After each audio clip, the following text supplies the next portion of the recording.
Hello students, this is advocate Neeraj Kumar Gupta.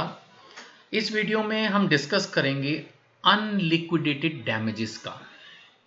ये tort में जो कंपेंसेशन अवार्ड होता है वो यूजुअली अनलिक्विडेटेड डैमेजेस के फॉर्म में होता है, यानी डिस्क्रीशन ऑफ द कोर्ट। कोर्ट खुद डिसाइड करती है depending upon the nature and circumstances of each case. Her case की कहानी अलग, किसने किसको कितना परेशान किया, किसकी वजह से किसको कितनी चोट लगी, दिक्कत आई, मेंटल परेशानी हुई, फाइनेंशियल लॉस हुआ, क्या हुआ, ये एक कोई एक टेबल नहीं बनाया जा सकती भाई ये प्रॉब्लम हो तो इतना। ये कोई होटल नहीं है जिसका एक मेन्यू हो कि भाई ये सामान मंगाओगे तो इतनी फीस या इतने पैसे लगेंगे। सो लॉ ऑफ टॉर्ट में जज की डिस्क्रिशन रहती है।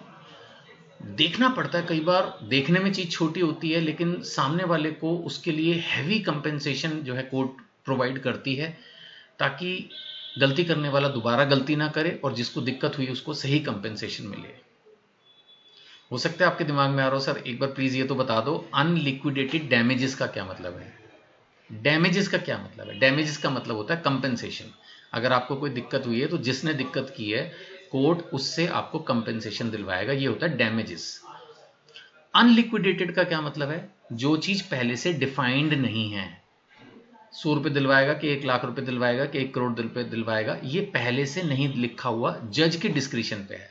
लिक्विडेटेड डैमेजेस का मतलब पहले से तय है कि अगर आपने आईटीआर नहीं भरी, माना एक सर्टेन लिमिट तक, गवर्नमेंट ने कह दिया 5,000 रुपए का फाइन लगेगा, एक तरह से वो लिक्विडेटेड है, प्री डिफाइंड है। लेकिन जब डिफाइंड ना हो, सर्कमस्टांसेस के हिसाब से जब जो ठीक लगे वो करें, तो उसको हम बोलते हैं अनलिक्विडेटेड डैमेजेस। सो अब हम इसको थोड़ा पढ़ना शुरू कर देते हैं। तो इसमें लिखा है कि रेमेडीज जो है, जब कोई भी आदमी कुछ गड़बड़ करता है तो वो है अवार्ड ऑफ डैमेजेस, बट ये होते हैं यूजुअली अनलिक्विडेटेड। जैसा मैंने समझाया, डिफाइंड नहीं होते, यानी कि इसका मतलब ये हुआ कि जो एग्जैक्ट अमाउंट ऑफ कंपेंसेशन है is not fixed beforehand, मतलब पहले से तय नहीं है। This means that exact amount of compensation is not fixed beforehand. और फिर कोर्ट कैसे डिसाइड करता है? Determined by the court according to circumstances of each case. Court इसको हर केस की अलग सर्कमस्टांसेस होती हैं उसके हिसाब से डिसाइड करता है। बेसिकली तो इस क्वेश्चन में यही है, बाकी फिर बातें लंबी लंबी होती रहेंगी, वो हमें करनी भी पड़ती हैं। अब law relating to civil wrongs में अनलिक्विडेटेड डैमेजेस होती हैं। अब जो रॉन्गफुल एक्ट है वो छोटा भी हो सकता है, बड़ा भी। नहीं, किसी के घर में आप घुस गए, शोर किया, अब आप सोचो शोर की डेफिनेशन, शोर छोटा भी हो सकता है, बड़ा भी, 1 घंटे का भी हो सकता है, 1 हफ्ते का भी हो सकता है। तो चाहे न्यूसेंस है चाहे नेग्लिजेंस है, अब डॉक्टर से गलती हो गई, अब गलती भी छोटी मोटी गलती होती है और एक भयंकर गलती हो गई, और एक गलती भी बार बार हो रही है, और फिर ऊपर से उससे बहस भी कर रहे हैं, कुछ भी हो सकता है ना। तो वही मैं बोलना चाह रहा हूं कि यहां पर जो है वो सर्कमस्टांसेस के हिसाब से पता चलेगा कि रॉन्गफुल एक्ट कितना रॉन्गफुल है। मीनिंग का जहां तक सवाल है वो यही है कि compensation is not pre determined, पहले से तय नहीं है, पहले से निर्धारित राशि नहीं है इसमें। That is the main point.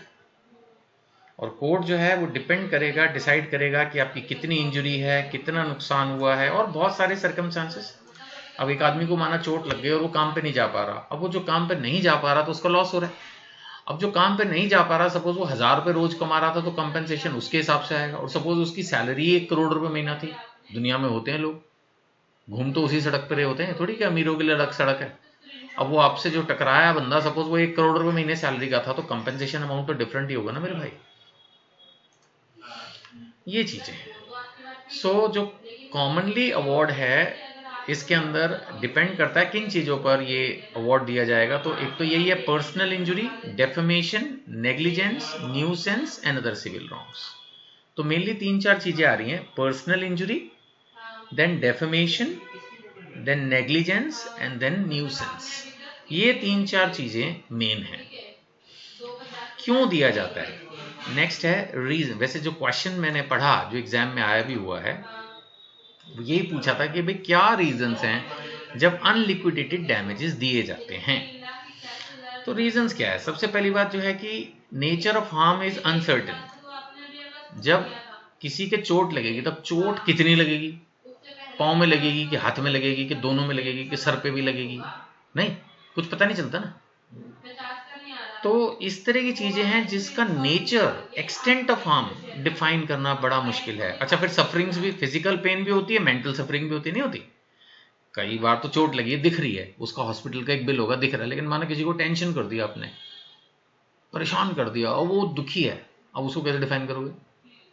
तो ये सब चीजें जज साहब ही देखते हैं, जज साहब ही देखते हैं। ऐसे किसी की रेपुटेशन है, अब उस रेपुटेशन की वजह से डेफेमेशन है जैसे, अब डेफेमेशन की वजह से किसका कितना लॉस हो जाएगा, ये भगवान, कितना मुश्किल है इसको कैलकुलेट करना। तो यहाँ पर एक्सपर्ट जजेस होते हैं, वही फिर इसमें अपनी जजमेंट देते हैं।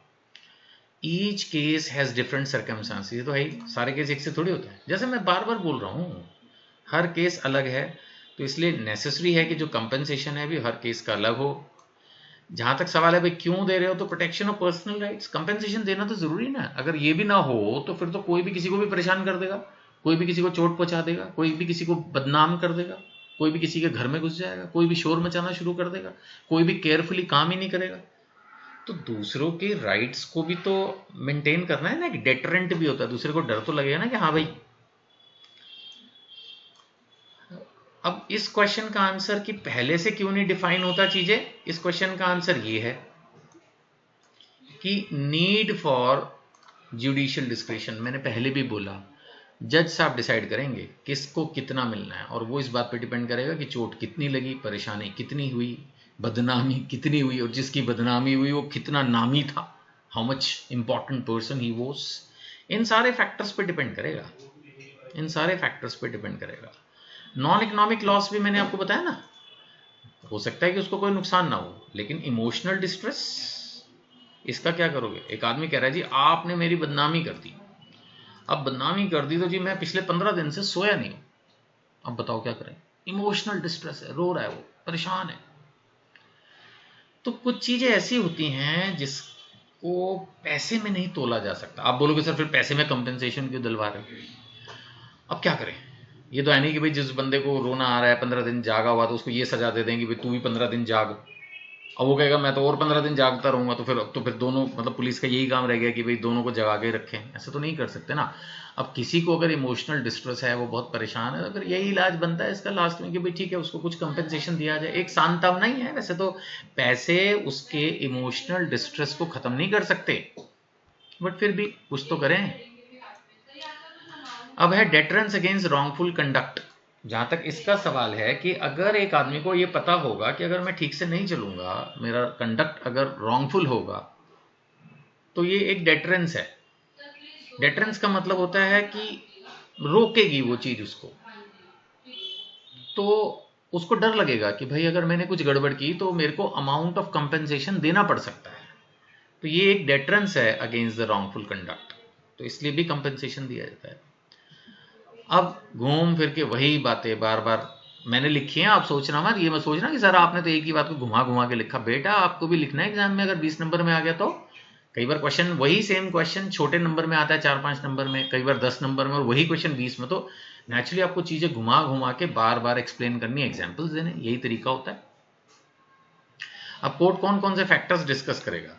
कोर्ट्स जो है, जो फैक्टर सबसे पहले करेगा, सीरियसनेस ऑफ द इंजरी। ये पहला फैक्टर है, चोट लगी कितनी लगी, उसको कितनी सफरिंग हुई। माना हॉस्पिटल गया, कितने दिन गया, सिंपल पट्टी करा के आ गया, 2 दिन जमा रहा, 15 दिन जमा रहा, आईसीयू में भी गया। अगला है conduct of the wrong doer. अब कई बार होता है कि चोट तो लग गई लेकिन वो उसको हॉस्पिटल लेके गया, एक होता है उसको छोड़ के भाग गया, एक होता है ऊपर से मारा और उसको डराया धमकाया, और तो उसके कंडक्ट पे भी डिपेंड करेगा। फिर financial consequences of the injury, ये भी वही हुई ना कि उसको जो चोट लगी उसकी वजह से उसका कितना नुकसान हुआ, that is also one of the factor. कितना नुकसान हुआ उसको, हो सकता है इलाज 10,000 में हो गया, हो सकता है इलाज में 10 लाख लग गया। तो बहुत सारे फैक्टर्स हैं जो डिसाइड करेंगे कि कितना कंपेंसेशन होना चाहिए। इंपॉर्टेंस तो बिल्कुल है जी, अनलिक्विडेड डैमेजेस देना, डैमेजेस को देने की तो इंपॉर्टेंस है ही है, इसको तो हम कह ही नहीं सकते। जब तक ये नहीं होगा तब तक तो समाज में कोई डरेगा ही नहीं, सबको लगेगा जो मर्जी करो कुछ नहीं होता। वैसे प्रैक्टिकली कुछ हद तक यही है। कोर्ट केसेस इतनी जल्दी सॉल्व नहीं हो पाते, तो लोगों को यही लगता है यार कुछ भी करते रहो, कुछ होता तो है नहीं, कोर्टों में कई बार टाइम भी लग जाता है, ये बात भी सच है इंडिया जैसे देश में। लेकिन फिर भी कहीं ना कहीं कंपेंसेशन एक fair you can say treatment है। अगर एक आदमी को दिक्कत हुई है, पेन हुआ है, तो उसके लिए उसको कुछ कंपेंसेशन तो मिलना ही चाहिए।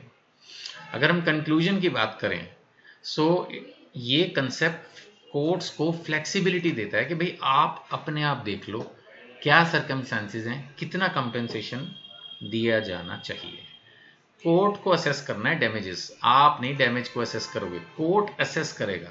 It is the liability of the court to assess damages. तो जस्टिस इसके थ्रू डिलीवर होता है, एक फेयर कंपेंसेशन जो है वो दिया जाता है। Victims receive fair compensation for the harm suffered, उसको जो दिक्कत हुई उसके लिए उसको एक रीजनेबल कंपेंसेशन कोर्ट दिलवाती है। यही इस अनलिक्विडेटेड डैमेजेस के कंसेप्ट की वैल्यू है। ठीक है, सो आई होप ये क्लियर होगा। आई होप एक बार में ही क्लियर हो जाएगा, नहीं तो वीडियो दोबारा भी देख सकते हो। फिर भी ये भी मैं हमेशा बोलता ही हूँ कि आप यूट्यूब पर देख रहे हो, कमेंट करो, कोई डाउट है तो मैं उसका आंसर कर दूंगा, या आप मुझे डायरेक्ट भी व्हाट्सएप कर सकते हो, कॉल कई बार नहीं उठा पाता। ये जो बुक है मेरी हिंदी इंग्लिश में है, खरीदनी है तो उसके लिए भी आप बात कर सकते हो, बहुत ही रीजनेबल प्राइस पे मिल जाती है।